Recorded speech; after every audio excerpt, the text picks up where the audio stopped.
Tense के basic जानकारी देखी थी, साथ ही हमने देखा था जो अफर्मेटिव सेंटेंस होता है उसका स्ट्रक्चर देखा था, उसका फॉर्मूला देखा था। साथ ही हमने पर्सन के बारे में बात करी थी कि अंग्रेजी में 3 पर्सन होते हैं, फर्स्ट पर्सन, सेकंड पर्सन तथा थर्ड पर्सन। इससे संबंधित हमने बात की थी। अब हम पढ़ते हैं आगे कि किस प्रकार से और सेंटेंस है, जैसे नेगेटिव, इंट्रोगेटिव, नेगेटिव, उनको किस प्रकार से प्रेजेंट टेंस में सेंटेंस बनाए जाते हैं, उस पर हम थोड़ा सा चर्चा करेंगे, थोड़ी सी प्रैक्टिस भी करेंगे हम लोग। ठीक है, अब बात करते हैं थोड़ा सा पीछे जो हमने पढ़ा था उसको थोड़ी सी चर्चा हम कर लेते हैं। हमने देखा था प्रेजेंट सिंपल या इंडेफिनिट टेंस, है ना। इसमें हमने देखा था, सबसे पहले हमने देखा था subject plus verb plus S या ई एस ETC। ये हमने देखा था असर्टिव या अफर्मेटिव सेंटेंस जो होते हैं उनका स्ट्रक्चर। थोड़ा सा एक आध सेंटेंस हम उस पर जिस पे थोड़ी चर्चा कर लेते हैं, जैसे राम रोज़ जल्दी उठता है। ठीक है, ये हमारा अफर्मेटिव सेंटेंस का स्ट्रक्चर था। इस सेंटेंस को हम कैसे चेंज करेंगे? सबसे पहले हमें ये देखना है कि जो सेंटेंस है क्या वो हमारी पहचान के अकॉर्डिंग सेट होता है, कि उसको फिर कि हम प्रेजेंट टेंस का हम उसको सेंटेंस बना सकते हैं, क्या हमारी पहचान के अकॉर्डिंग है। देखते हैं। सबसे पहले ताहे तीहे एज यूजुअल जो पढ़ते आ रहे हैं हम लोग ताहे तीहे हैं। दूसरी बात, वाक्य नियमित होता है क्या? बिल्कुल, रोज़ उठ रहा है। हमें इसमें सीधा शब्द दिया हुआ है रोज़ उठता है, तो नियमित होता है। ठीक है, अब हमको देखना है सब्जेक्ट, कि हमारा सब्जेक्ट क्या है। सब्जेक्ट की पहचान कैसे करेंगे? हम क्या करेंगे, इसमें देखिए काम कौन कर रहा है। सबसे पहले अगर हमें पहचान करनी है तो हमें सबसे पहले वर्ब की पहचान करनी पड़ेगी किसी भी सेंटेंस पे।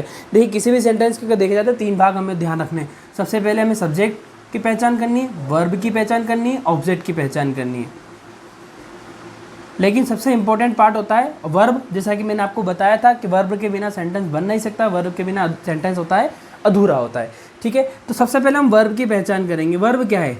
देखिए, क्या काम हो रहा है इसमें? उठने का काम हो रहा है, पहली बात। दूसरी बात, अगर सीधी सी पहचान कि वाक्य के अंत ही अंत में जाएंगे और अंत ही अंत में यदि है, हूँ, है इत्यादि शब्द हैं तो उनको हटा दीजिए।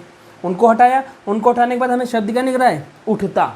तो उठना, उठने का काम हो रहा है, उठने की क्रिया हो रही है, उठने का एक्शन हो रहा है, तो ये हमारा वर्ब है। अब वर्ब से हम प्रश्न पूछेंगे, कौन उठता है? कौन करके प्रश्न पूछेंगे, हु। वर्ब से पूछेंगे हु, हाँ हु, कौन उठ रहा है?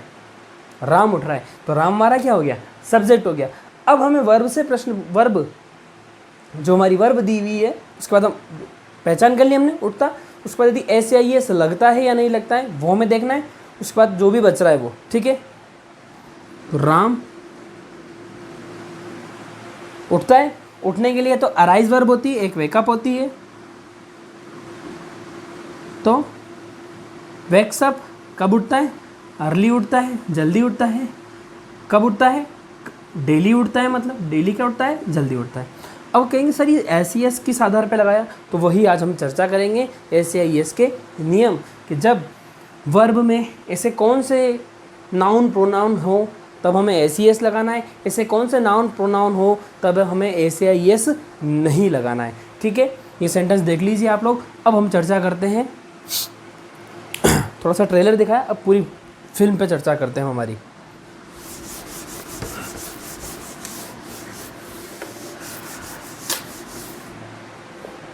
हेडिंग रहेगी हमारी वर्ब में एस या ई एस लगाने के नियम। ठीक है, देखिए सबसे पहला नियम जो रहेगा हमारा वो ये है कि यदि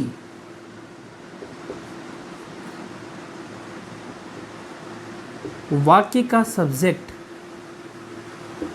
ध्यान दीजिएगा, वाक्य का सब्जेक्ट फर्स्ट, सेकंड, ऐसे लिखिए, फर्स्ट पर्सन, सेकंड पर्सन तथा जितने भी प्लूरल सब्जेक्ट आ जाएं, प्लूरल प्रोनाउन ठीक है, या नाउन्स रहे या नाउन्स हो, प्लूरल प्रोनाउन या नाउन रहेंगे, तब हमें वर्ब में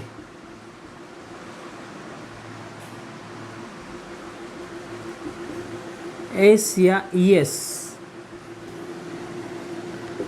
का उपयोग नहीं करना है। ध्यान दीजिएगा, नहीं करना है। ठीक है, अब first person, second person, plural noun, pronoun, इस पर चर्चा हम कर चुके हैं। लास्ट वीडियो में हमने देखा था फर्स्ट पर्सन, सेकंड पर्सन। एक बार फिर से मैं आपको रिवाइज कर देता हूँ थोड़ा सा कि कैसे, कौन कौन से हैं जिनके साथ हमें यूज़ नहीं करना। जैसे हम एक वर्ब ले लेते हैं, मात्र एक वर्ब ले लेते हैं, जैसे हम लोग सर्च यानी ढूंढना। अब एक एक फर्स्ट पर्सन के साथ, फर्स्ट पर्सन में हमने देखा था आई, ठीक है, आई सर्च, इसका हिंदी होगा मैं ढूंढता हूँ। क्या हमने इसमें एस एस लगाए? नहीं, क्योंकि फर्स्ट पर्सन था, इसलिए हम एस नहीं लगाएंगे इसके साथ। ठीक है, second person, sorry first person हो गया, इसका बहुवचन वी सर्च, कौन ढूंढता है? हम ढूंढते हैं। ठीक है, सेकंड पर्सन की ओर चलें, यू सर्च, तुम ढूंढते हो, बहुवचन भी यू का यू ही होता है। ठीक है, प्लूरल प्रोनाउन कितने भी हो, जैसे प्लूरल प्रोनाउन तो वैसे हमारा सभी के लिए हमने थर्ड पर्सन के रूप में दे को पढ़ा था, तो दे सर्च, वे ढूंढते हैं। और बहुवचन के जितने भी नाउन वगैरह है, तो उनके साथ यदि प्रेजेंट टेंस में हम एस ई एस का प्रयोग नहीं करेंगे, और यूँ कहेंगे दूसरे शब्दों में, इनके साथ हम प्लूरल वर्ब का यूज़ करेंगे। इनके साथ हम प्लूरल वर्ब का यूज़ करेंगे। वर्ब भी प्लूरल और सिंगुलर होती है, जिस तरह से मैं नाउन और प्रोनाउन प्लूरल और सिंगुलर होते हैं, उसी प्रकार से वर्ब भी सिंगुलर। यदि प्लूरल प्रोनाउन है तो इनके साथ सदैव प्लूरल वर्ब ही यूज़ होती है। ठीक है, ये जो हमारा पहला रूल, इसको आप देख लीजिए एक बार। देखिए, हमने फर्स्ट पर्सन, सेकंड पर्सन तथा थर्ड पर्सन पे चर्चा की थी। लास्ट वीडियो में थोड़ा सा हिंदी में मुझे कुछ गड़बड़ हो गया था, तो ये उत्तम पुरुष, ये मध्यम पुरुष और ये अन्य पुरुष। उत्तम, मैं हमेशा अपने आप को उत्तम ही कहूँगा, मैं अपने आप को साफ कहता हूँ और मैं साफ हूँ। ठीक है, तो ये हो गया उत्तम पुरुष। तुम ठीक है मेरे सामने हो। थर्ड, मेरे सामने तू और मैं हैं, बाकी सब कोई मतलब नहीं किससे। ठीक है ना, बाकी सब फर्स्ट क्लास है। चलिए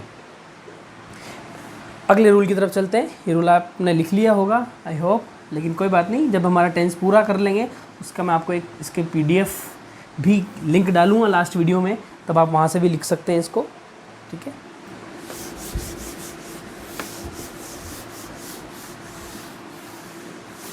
देखिए सेकंड रूल की ओर चलते हैं हम लोग। हमारा यदि वाक्य में सब्जेक्ट थर्ड पर्सन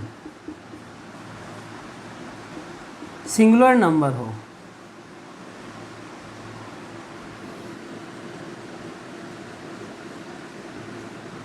तो वर्ब में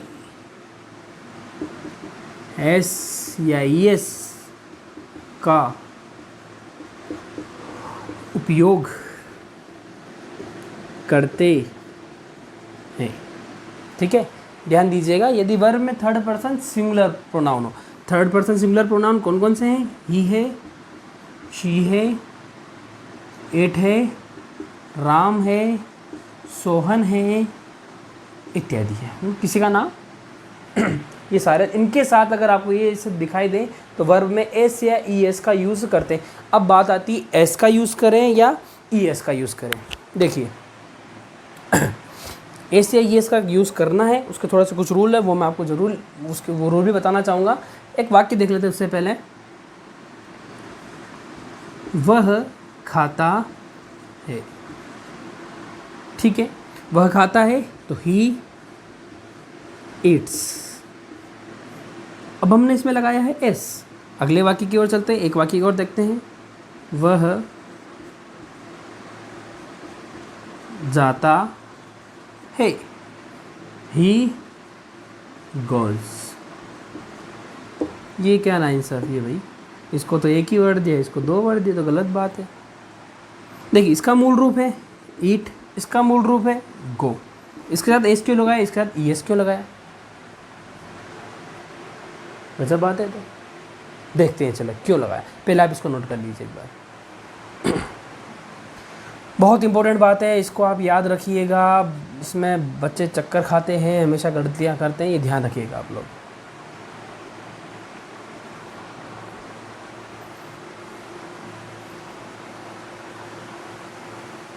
चलिए ठीक है, तीसरा रूल देखते हैं। अब ये देखते हैं हम ACS से रिलेटेड है, इसका उपनियम कह दें या तीसरा रूल कह दें, अभी ये बात तो ध्यान रखनी है आपको, ठीक है।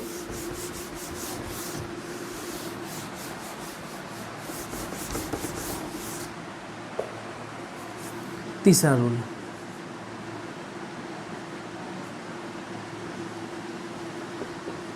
यदि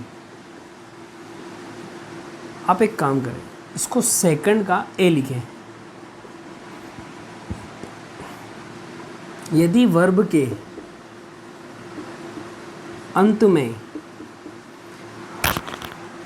SH CH O X Z 1 2 3 4 5 एक वर्ड और रह गया, SS सुनील शर्मा, ठीक है। वर्ब के अंत में SS CH O X Z SS CH SH O X Z SS, ये ध्यान रखने हमको 6 वर्ड। वर्ण हो तो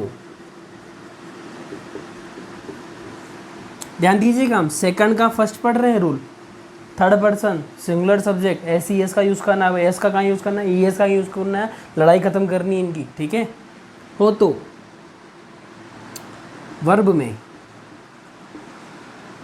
सॉरी वर्ब के अंत में ES का यूज़ करते हैं, दैट्स ऑल माय लॉर्ड, ठीक है। हो गया फैसला, नहीं हुआ, करते हैं फैसला, थोड़ा सा और बाकी, सुनवाई हो गई, फैसला बाकी है साहब। एक वर्ब जो हमने पिछले सेंटेंस में यूज की थी, सर्च, कौन कौन सी ऐसी वर्ब होती है, मैं सेंटेंस नहीं लिखूँगा, वर्ब लिख देते, थोड़े एक दो वर्ब उदाहरण देख लेते हैं। देखिए यदि सर्च में अगर हमको ए से ES जोड़ना है तो क्या यूज़ करेंगे इसको, सर्चेज, क्योंकि CH है इसलिए, ठीक है ना। गो देख ही लिया था वैसे हमने, गोज,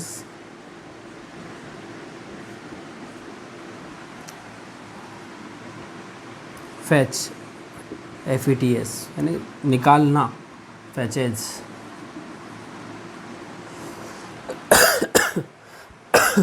क्यूज प्रश्नोत्तरी, क्यूजेज, फिक्स समाधान करना, फिक्सेस, ठीक है। जेड का हो गया, SS का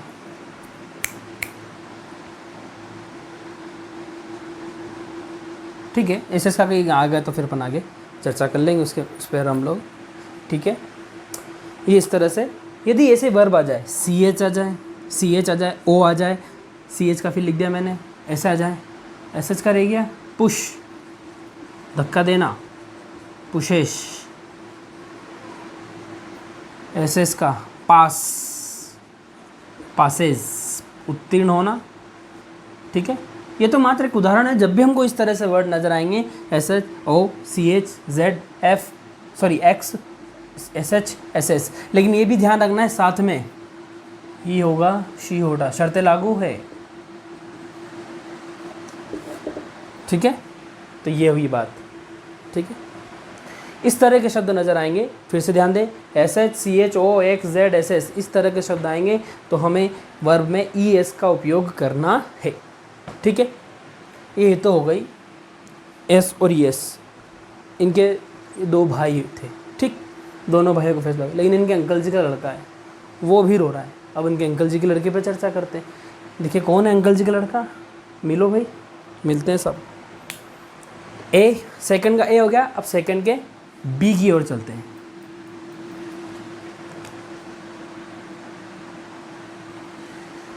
थोड़ा आलसी काम हो गया मेरा, देखिए आप लोग, यदि वर्ब के अंत में वाई हो, यदि वर्ब के अंत में वाई हो तथा वाई से पहले कोई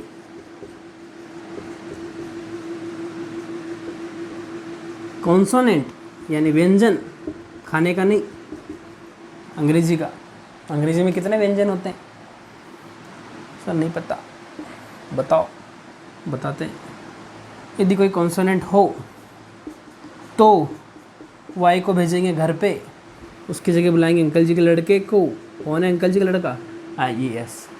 और सर ये तो बताया नहीं था आपने, कहाँ गया था, गांव गया था घूमने मामा जी के यहाँ, वहीं क्वारंटीन हो गया था, अब आया है। ठीक है, IES लगा देते हैं। ठीक है, कैसे लगाएंगे, अपने अंकल जी का राज थोड़ी चल रहा है, इसके अंकल जी का राज चल रहा है, बड़े पापा का राज चल रहा है, इसके अंकल जी का लड़का आया है साहब। क्राई, रो रहा था, क्या हो गया, क्राइज। फ्लाई, उड़ना, फ्लाइज। लेकिन किस संदर्भ में, इस संदर्भ में शर्तें लागू हैं, स्टार मार्क लगा हुआ है इनके ऊपर, ये ध्यान रखिएगा आप लोग, ये स्टार मार्क लगा हुआ है, स्टार मार्क लगा मतलब शर्तें लागू है, नीचे पढ़ लेना, बारीक बारीक अक्षरों में लिखा हुआ रहेगा। ठीक है,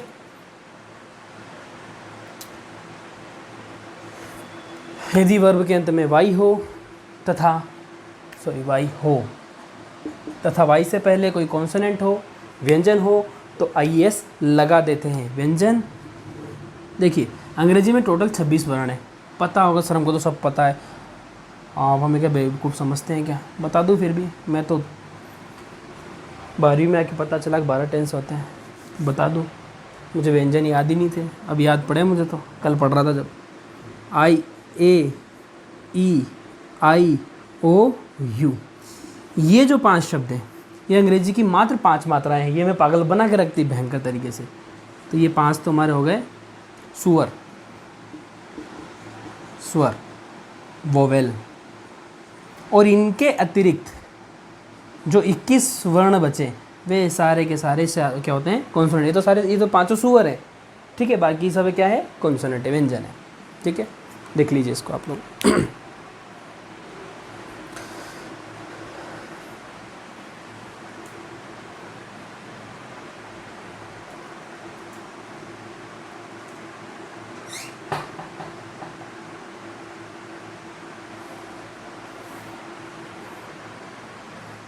चलिए, ये हो गई बात, अब क्या बचता है, कुछ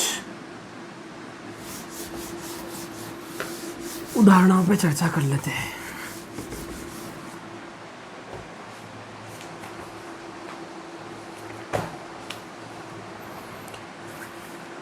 एक, दो, 3, 4 रूल हो गए। अब थोड़े से कुछ सेंटेंस हैं, इन पे थोड़ा सा चर्चा कर लेते हैं हम लोग।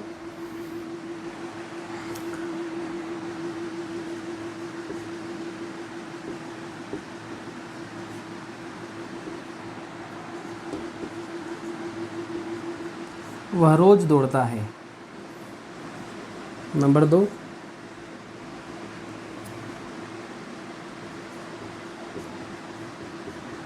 हम लोग साथ साथ घर लौटते हैं। तीसरा,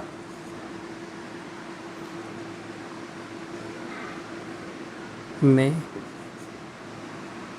पढ़ाई करना पसंद करता हूँ। चौथा, पिताजी अखबार पढ़ते हैं। ठीक है। पांचवा, तुम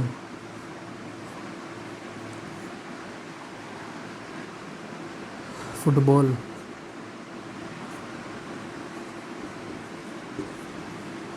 खेलते हो। ठीक है, ये हमारे 5 सेंटेंस हैं। एक एक करके एक एक सेंटेंस में चर्चा करते हैं हम लोग। ठीक है। थोड़ा सा एक बार आप बनाने का प्रयास कीजिए, 2 मिनट, फिर मैं बनाता हूँ।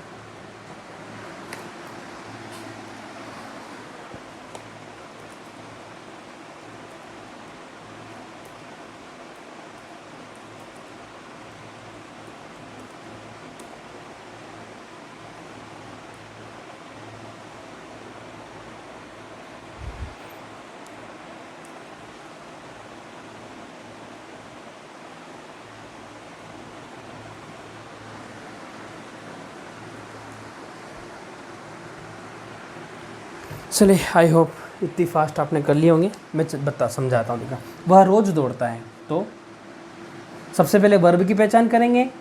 दौड़ना वर्ब है, अंत में जाएंगे, अंत में है हूँ है हटाएंगे।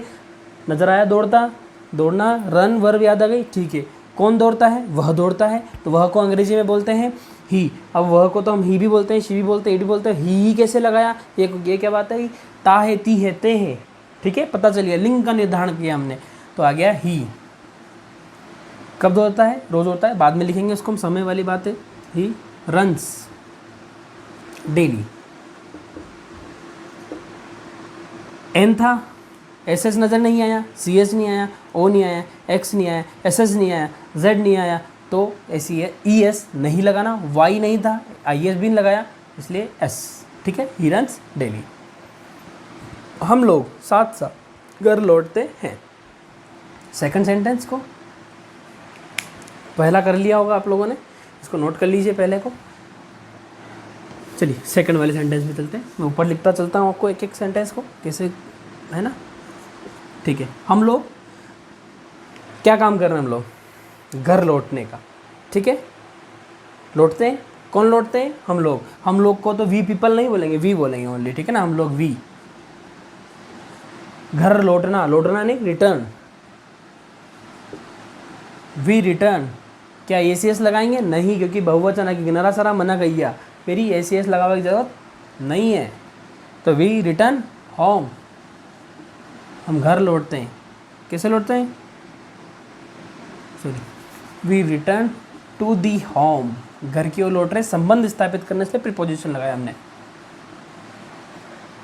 We return to the home, कब लौटते हैं? साथ साथ, टुगेदर। हम साथ साथ हैं, वी आर टुगेदर। ठीक है, we return to the home together.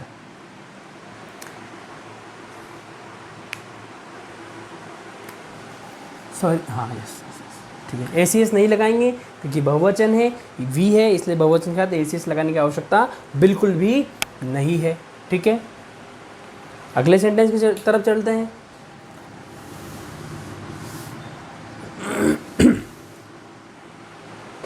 चलिए, मैं पढ़ाई करना पसंद करता हूँ। क्या काम करता हूँ? देखिए, अब एक बड़ा मज़ेदार बात है। एक वर्ब बात, एक है पढ़ाई करना, एक है पसंद करना, 2 काम हो गए। लेकिन अब हमारी वर्ब कौन सी होगी? ये बड़ी समस्या आगे वाली है। पर हम जाएंगे वाक्य ही अंत में ताहेती है, तो मेन काम है पसंद करना। उसके बाद फिर है क्या पसंद करते हैं? पढ़ाई पसंद करते हैं, वो अलग बात है। तो कौन पसंद करता है? मैं करता हूँ, तो आई। पसंद करना मतलब like, your favourite word as usual. I like Saxena, I like it. ठीक है, आई लाइक, क्या पसंद करता हूँ? I like to study. खत्म सेंटेंस। अब टू क्यों लगाया? क्योंकि एक वर्ब से दूसरी वर्ब को जोड़ने के लिए फिर हमें टू का यूज़ करना पड़ेगा, या फिर अगली वर्ब का हमें थर्ड फॉर्म का यूज़ करना पड़ेगा। ठीक है, लेकिन यहाँ पे नियमित होता है, इसलिए टू स्टडी करना पड़ेगा। ठीक है, अब बात आती है, 2 बात आती है, पढ़ाई करना, पढ़ना, 2 चीज़ें हैं। एक होती है रीड यानी पढ़ना, एक होता है स्टडी यानी पढ़ना। रीड हम पढ़ते हैं बस कि पढ़ लिया, अखबार पढ़ लिया, मैगज़ीन पढ़ ली वगैरह, ठीक है ना। लेकिन स्टडी हम अध्ययन, हम जब उस रीड को बड़े ही ध्यानपूर्वक करें तो वो हमारा अध्ययन बन जाता है। या फिर हमारी कोर्स की किताबें जिनसे हमें मार्क्स वगैरह गेन होते हैं वो सब हमारी स्टडी के में आते हैं। इसलिए इसका अर्थ, इसका मतलब होता है शुद्ध है इसका अध्ययन, और इसका आता है पढ़ना। पढ़ना, पढ़ लिया, ठीक है। अध्ययन बिल्कुल याद भी करना है, उसको लर्न भी करना है साथ में। रीड के साथ अगर लर्न जोड़ दे तो स्टडी बन जाएगा, ठीक है ना। इसे ध्यान रखना है, ठीक। I like to study, I like to study कर सकते हैं, या I like to do study. अब फिर यहाँ पर स्टडी, ऐसे यहाँ पर स्टडी वर्ब है, लेकिन I like to do study है अगर है तो फिर ये संज्ञा बन गई हमारे लिए, भाववाचक संज्ञा होगी, ठीक है ना। आगे बढ़ते हैं, चलिए नेक्स्ट सेंटेंस की ओर चलते हैं। पिताजी अखबार पढ़ते हैं साहब। फादर, मुझे कहने की ज़रूरत नहीं वर्ब कौन सी है, पहचान ली होगी। पढ़ना, पढ़ने का काम हो रहा है, ठीक है। फादर, कौन पढ़ रहा है, पिताजी पढ़ रहे हैं। फादर क्या करते हैं, पढ़ते हैं। अब यहाँ पर आएगा रीड्स, अभी बताया मैंने आपको, रीड स्टडी, ठीक है ना। रीड्स क्योंकि अखबार को पढ़ते हैं, अखबार को याद नहीं करते, खबरें याद नहीं करनी है हमको, ठीक है ना। इसकी खबरें याद नहीं करते हम लोग, ठीक है। तो फादर रीड्स, क्या पढ़ते हैं, न्यूज़पेपर। न्यूज़पेपर, देखिए न्यूज़ ये अपने आप में एक प्लूरल वर्ड है, लेकिन इसको सदैव सिंगुलर, इसके साथ जो वर्ब यूज़ की जाती है वो हमेशा सिंगुलर यूज़ की जाती है, ठीक है ना। ये प्लूरल वर्ड है लेकिन इसका सिंगुलर वर्ब का यूज़ किया जाता है, ठीक है। फादर रीड्स न्यूज़पेपर, पिताजी अखबार पढ़ते हैं, ठीक है। नेक्स्ट सेंटेंस की ओर चलते हैं। मतलब ये जो 5 सेंटेंस है, हमें सिर्फ इनमें हम ACS का प्रयोग कैसे करना है उस पर थोड़ी सी चर्चा कर रहे हैं हम लोग, ठीक है। ज़्यादा परेशान होने की बिल्कुल ज़रूरत नहीं है, ठीक है। तुम फुटबॉल खेलते हो, क्या कर रहे हैं, खेलने का काम कर रहे हैं भाई। कौन खेल रहा है, तुम खेल रहे हो, यू। और यू अपने आप में प्लूरल वर्ब है, तो इसके साथ तुम जो वर्ब है वो भी प्लूरल ही यूज़ करेंगे। तो यू प्ले, ACS का यूज़ नहीं होगा। क्या खेल रहे हो, यू प्ले फुटबॉल, तुम फुटबॉल खेलते हो, ठीक है।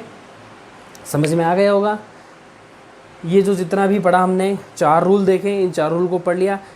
ये थे अफर्मेटिव सेंटेंस से बात। अब थोड़ा सा हम चलते हैं इंट्रोगेटिव सेंटेंस की ओर,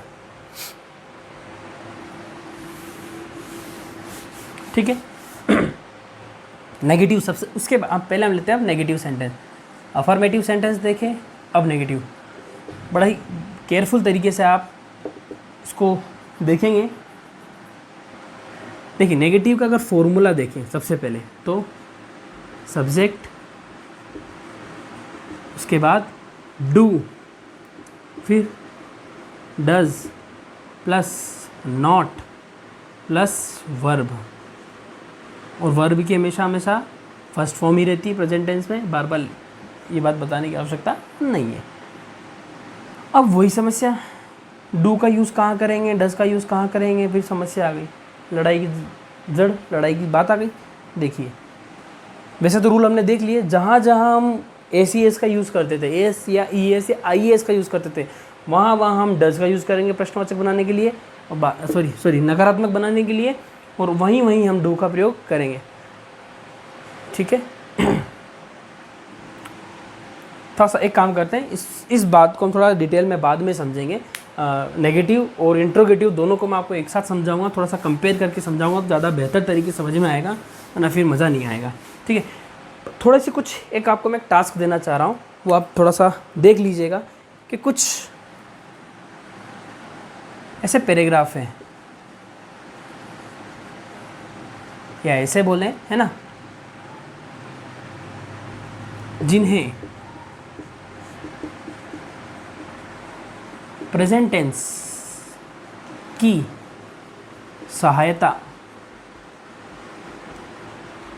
से बनाया जा सकता है। देखिए मैंने प्रेजेंट टेंस लिखा है यहाँ पर, विशेष रूप से अगर बात करें तो प्रेजेंट इंडेफिनिट या प्रेजेंट सिंपल, ठीक है। कुछ लिस्ट दे रहा हूँ मैं आपको, आप इनको ढूंढने का प्रयास कीजिएगा, उनकी प्रैक्टिस कीजिएगा। एक बात आप दिमाग में बिल्कुल बिठा लीजिए, कोई चीज़ रटी हुई कभी फलेगी नहीं। आप जितना अभ्यास करेंगे, अंग्रेजी में जितना ज़्यादा अभ्यास करेंगे, आप उतने ही निखरते चलेंगे, ठीक है ना। तो कौन कौन से हैं देख लीजिएगा। My hobby,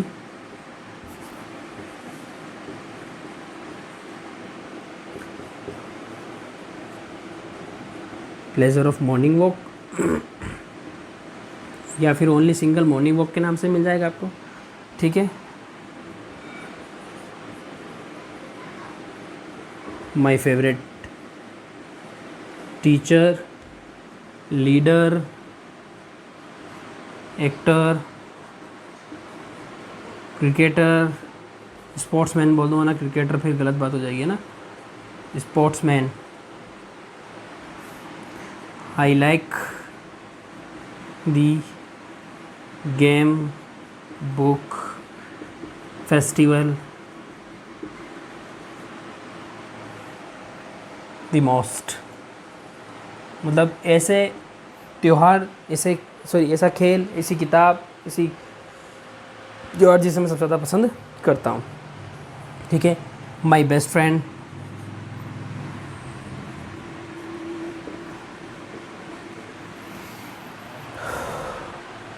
my best friend, morning walk, an Indian farmer,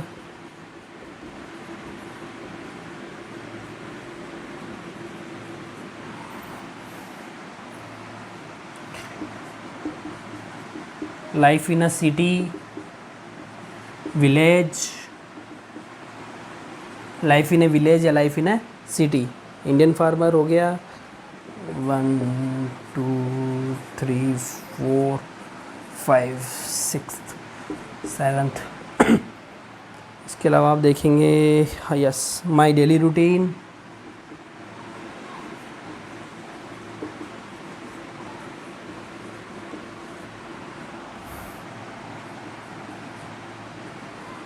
importance of TV, mobile, internet,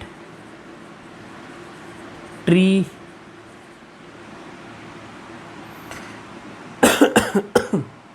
TV, mobile, internet, tree, newspaper,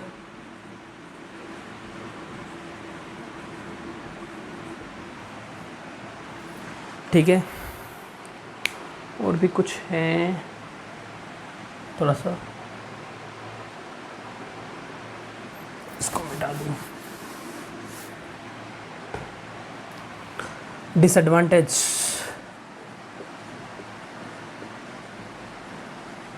of TV, mobile, internet.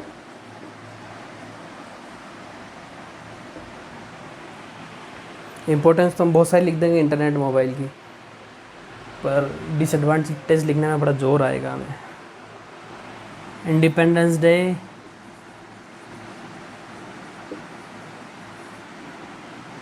Republic day,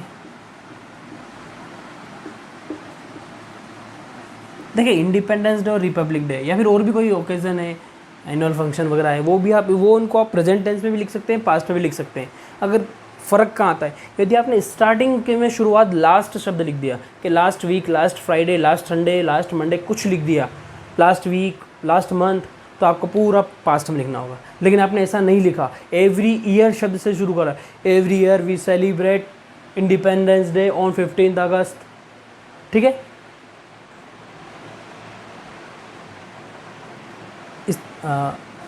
मतलब कहने का ये है कि आप इनको पास्ट में लिख सकते हैं, प्रेजेंट में भी, और हो सके तो प्रेजेंट में करें, कोई दिक्कत नहीं ऐसी।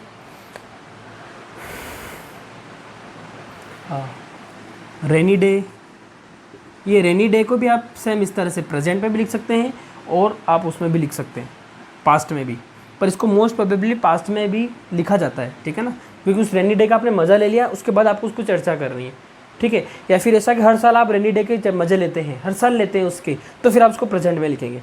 लेकिन अगर आपने लास्ट शब्द से शुरुआत करी कि लास्ट संडे, है ना, तो फिर आपको मामला गड़बड़ हो जाएगा। My school, that's it. और भी हो सकते हैं, अगर आते हैं तो मैं आपको ज़रूर बताऊंगा। ये तो हुए 13। अगर हम इनको सही मायने में गिने तो 1 2 3 4 5 6 7 8 9 10 11 12 13 14 15 16 17 18 19 20 21 22 23 24 25 26, ये 26 पैराग्राफ और भी हो सकते हैं, वो आपको ढूंढना है। यदि आपने इन 26 पैराग्राफ्स का बहुत अच्छी तरह से अगर अभ्यास कर लिया तो आपसे प्रेजेंट टेंस ऐसा हो जाएगा, आपका प्रेजेंट टेंस तो होगा ही सही, साथ ही आपकी वोकेबुलरी इतनी अच्छी होगी, आपकी ग्रामेटिकल और भी जो चीज़ें हैं, क्योंकि ये ज़रूरी नहीं कि सिर्फ प्रेजेंट टेंस से ही यूज़ होते हैं, नहीं, इसमें मॉडल्स भी यूज़ होते हैं और भी जो टर्म्स हैं इंग्लिश की वो यूज़ होती है, तो वो आपको बहुत बेनिफिट मिलेगा। तो ज़रूर आप मैंने 26 बताए, हो सकता है आपको और भी मिल जाए जो मेरे से छूट गए हों, तो आप उनका अभ्यास कीजिए। उनका अभ्यास करेंगे आपका टेंस इतना परफेक्ट हो जाएगा कि ज़बरदस्त हो जाएगा। ठीक है, तो ये हुई आज हमारी अफर्मेटिव सेंटेंसेस की कैसे ACS का यूज़ किया जाता है। अब हम अगले वीडियो में देखेंगे नेगेटिव सेंटेंस, इंट्रोगेटिव सेंटेंस और इंट्रोगेटिव नेगेटिव सेंटेंस। ये और यदि वीडियो लेक्चर थोड़ा सा लंबा नहीं हुआ तो हम किस तरह से परीक्षा में फिल इन द ब्लैंक्स के रूल्स हैं उन पे भी चर्चा करेंगे। वैसे ये शायद वीडियो हमारा 3 से 4 या 5 पार्ट में बन सकता है, लेकिन आप इनको रेगुलर देखते चलें। और इस वीडियो को देखने से पहले आप पिछला वीडियो ज़रूर देखें, क्योंकि पिछला वीडियो देखेंगे तभी ये आपको समझ में आ पाएगा।